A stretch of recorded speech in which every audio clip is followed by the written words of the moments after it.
Greetings, everyone. Welcome to the 96th segment of Being Inspired with Busopat Life Changing Reality Tonic. I am Honorable Ambassador Busopat Osigwe, and this is our platform where we embrace our truth that leads to our freedom.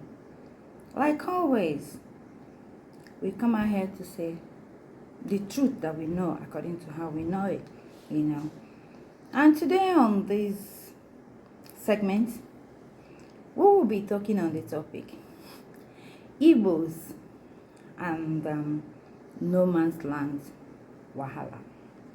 Oh yes, I've tried severally to just keep quiet, about this and not to say anything. But truly, there are things you read, there are things people you really hold on high esteem say. You'll be looking around yourself and be wondering what's going on. Okay, and it's crazy, All you hear is Igbos are trying to take over our land. Igbos are trying to take over Lagos. Igbos are trying to take over, and you're not like Igbos said, okay, Lagos is a no man land. And I've been looking, I've been waiting, and I've been searching for one person to point out who said it, where the person said it. One single Igbo man that actually uttered that statement.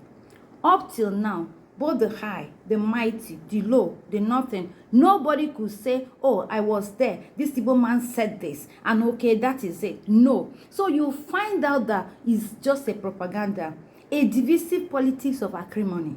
That is just what it is. Let's be very clear. The Battle of Lagos has nothing to do with the Igbos at all. The battle is between the real Omo and the political powers amongst them. It has nothing to do with Igbo. It was just a psychological bigotry.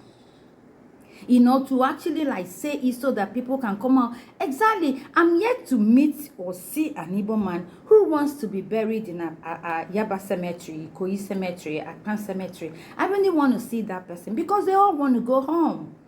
The blackmail, the intimidation, the harassment, honestly, the killing, it was just way off and all for nothing.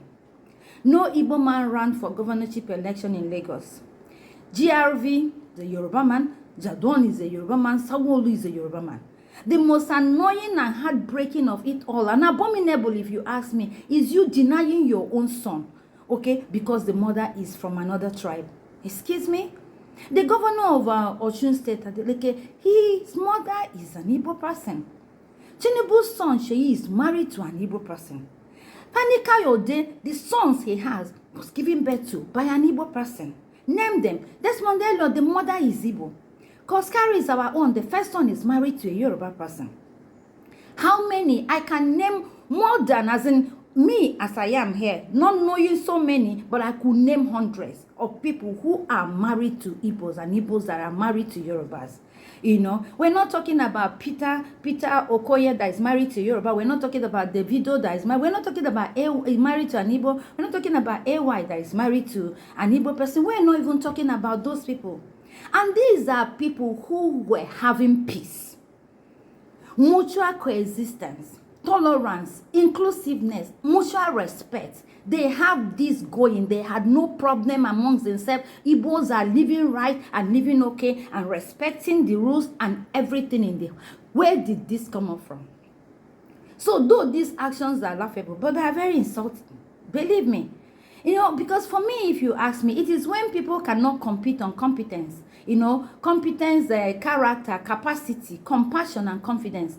That is when you see them resort to tribalism and politics of hatred. This is uncalled for. Absolutely. Because most of Yoruba people, most of their best pass are Igbos. Most of their dependable allies are Igbos. Most of their forces that they name them from A to Z, they are Igbos. Even as we are talking here, if despite everything, it's even Igbos that are still fighting for them. Yet, whenever there's anything, it's Igbos, catch them, kill them. If you go to New York, London, all other world class urban centers, the UK Prime Minister, 42 years of age, yes, is from Pakistan, Indian background. The Scottish leader, 37 years, yeah, is of Pakistan background. And even if you go to London, you will see an extension of Yoruba community.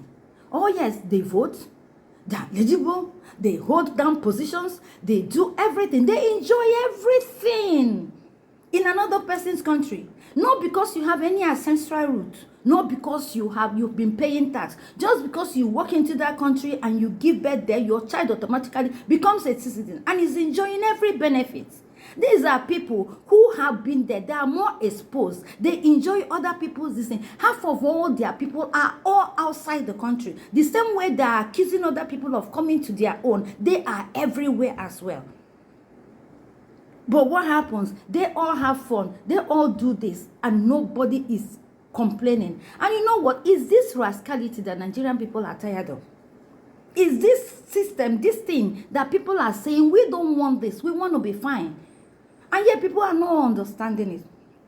So my own is, why the hatred for the Igbos? And I want somebody to really explain to me what these people did and why they are so hated. Igbos live in Lagos and everywhere. They earn their livings. You know, they are paid their taxes. They participate in the development of wherever they are. I stand to be corrected. Wherever they are. In fact, if you move them to swamp, they will go there and sample it and start developing.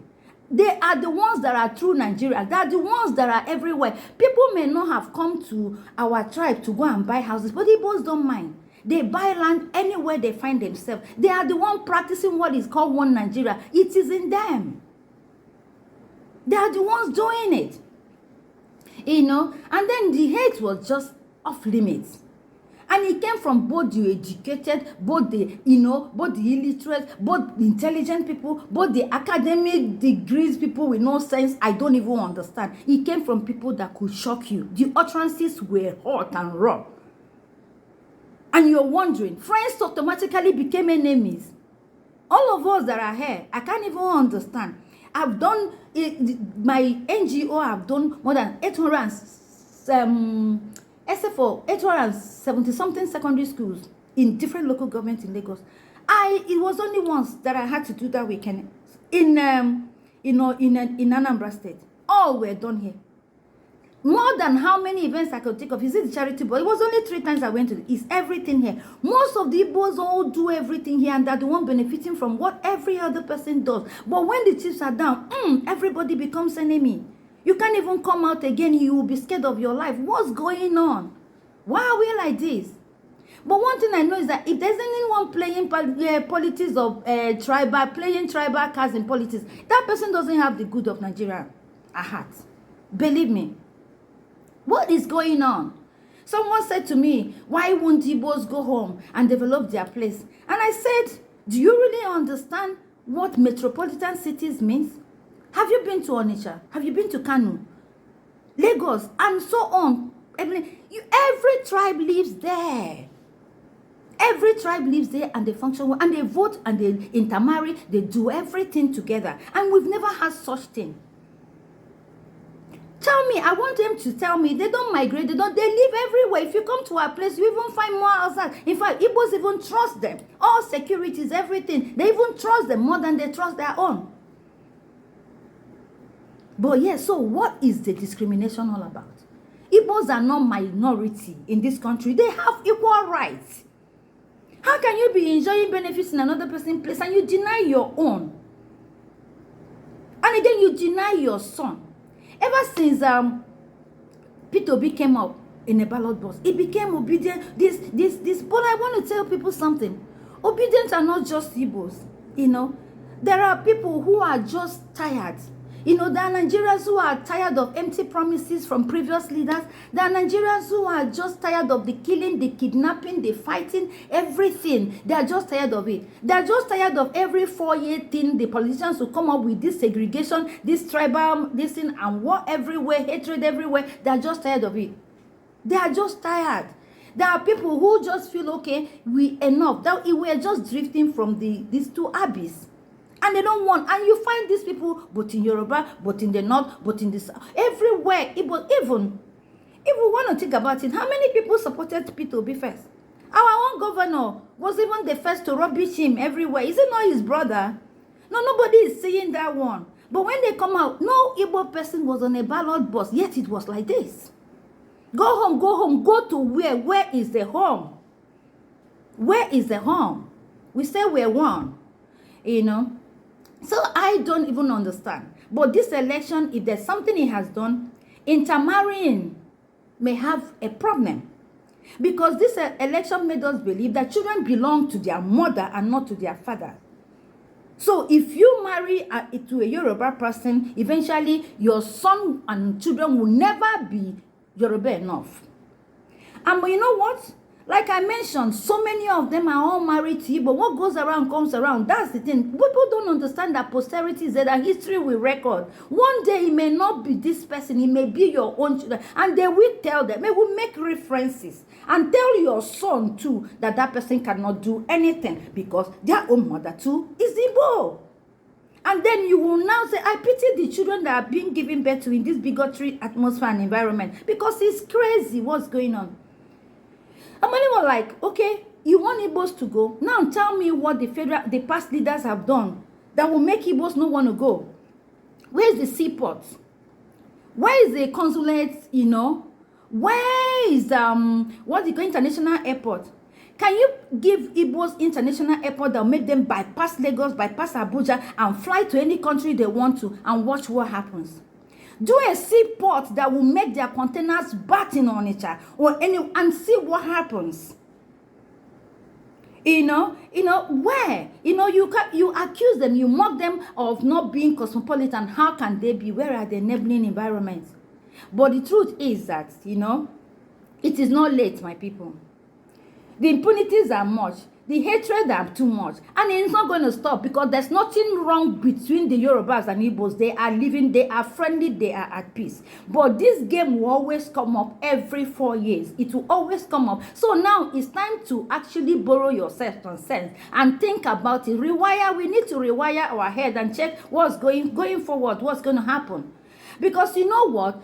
There are lands in Oba, there are lands in Okigwe, there are so many lands, and I want to tell whoever is in charge of Alaba International, Balogi, Dumota, everything, what's called Trade Fair, all the Igbos there begin to go home. You cannot uproot the business, the establishment you've made in Lagos. Nobody is saying you should do that, but start thinking back home. Go to those lands, start taking those businesses. Move the ones, move Alaba to Okigwe, move Ladipo to Oba, move this one to here. Share them, develop those places. Send your head office to that place. Maintain here, but it's time you start doing that because this is not going to end. How can you be a child and expect that child not to cry? It's crazy what's going on. I know there is peace everywhere. This is just something the divide and rule people are pushing up, but it's at eating deep. Look at the killing. Look at people cutting another human being as if the person, there's no war just because of an election. And we are all going to die. You're cutting somebody today, putting the person down. You don't even know if you can sleep and wake up tomorrow. What's going on? What's happening to us? One thing with Igbos is that no matter what you do to them, they can't cut and run. They are just people that are hardworking. They just want to do whatever it is that they can to survive. It doesn't matter how unconducive an environment is. Place an Igbo man there, and that place, he will make it conducive by force, by fire. And he will go through hell to survive, provided there's 1 naira coming out of that place. That is their mentality. That is how they are genetically wired like that. You don't need to hate them. You don't need to be jealous of that. You don't need to be envious of that. That is who they are. And for people who allow them, they help them develop their place without minding. Most of the people that have skyscraper, they do not even have it at home. But damn, this is what is an eye-opener. It has been happening. But I think everybody needs to understand that it's time to think back. We need to prove to people we're not as bad as we are. We don't hate each other as that. We can be accommodating. We can allow each other flourish. If we could go, one person will bring a boy in Alaba International. The next thing again, boy, everywhere. If you could actually watch each other's back, who said we cannot survive? Who said? I still believe in one Nigeria, but the truth is that whatever you're doing in Lagos, take it home. Whatever is putting food on your table here, get a branch in the house. Get a branch home so that you will not run away from this city empty-handed. We're not praying for that, but the way this election came and passed, it put fear. It puts, there's a kind of cold shield that will run through your head if you really understand what's going on or what just happened. Believe me, we need to really do what we had to do. Yoruba people, so many of you are wonderful. So many of you are fantastic. So many of you are so accommodating, so wonderful. So it's not every Yoruba people. Some people understand this thing and they have been shouting, this is not all right. This is not fair. This is not okay. The threat is not okay. What did they do to deserve that? Why will you stop them from exercising that? That intimidation means you're nothing. Absolutely. And who has right to tell each other that? In a place where there are no minority, most of you are living everywhere in the world. Now watch football. When we're playing football now, who's the Ahmed Musa, Victor Salaka, Kelechi Iheanacho, Ademola Lookman, he's our own, he has scored. Nobody talks about tribe when we do that. Nobody.